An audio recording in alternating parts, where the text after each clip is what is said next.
Ndadzoka guys, ndaishaiwa ini zvinomudzwa mutaura zvakaposta ndashaya chinhu hakuna chinhuko.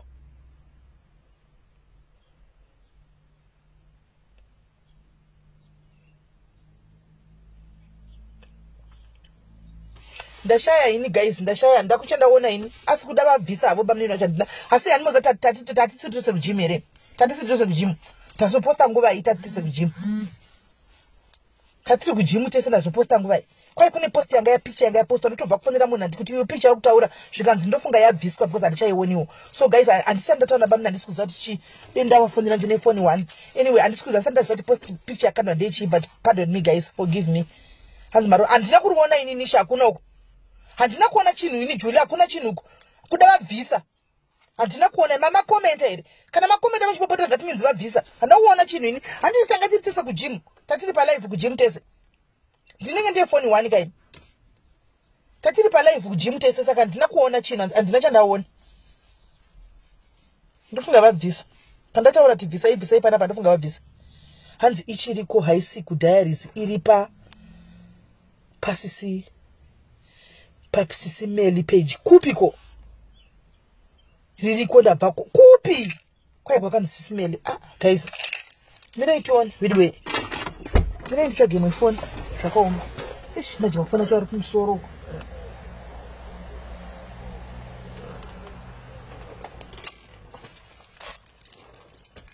Mina ndinotsvaga mina ndione kwai rakanzi kune yakanzi SIS MELLY. Mina ndione don't destroy your reputation anyway. Nisho sinana ni basa refu enda build shikana pa. Mira ndione.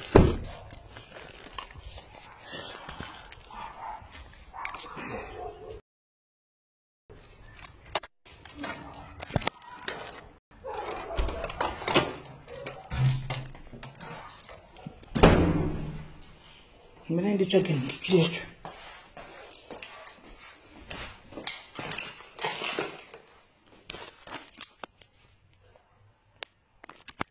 I'm trying to my phone too. So you said we want to post it again.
Please post it.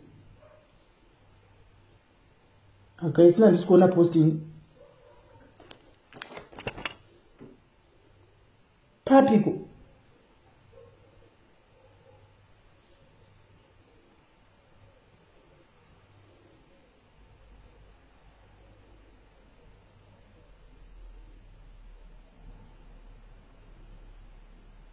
Guys. Hana pana posta ndi kuona ini. Pana kana posta ndi kutomboona ini guys. Ini Papico ini guys. Guys, hapana chantu kumboona ini. Asi ndikutsvaka. page ra SIS MELLY diaries here guys yakanzi pa account yenyu yakanzi SIS MELLY. Account yangu inini yakanzi SIS MELLY. Account yangu.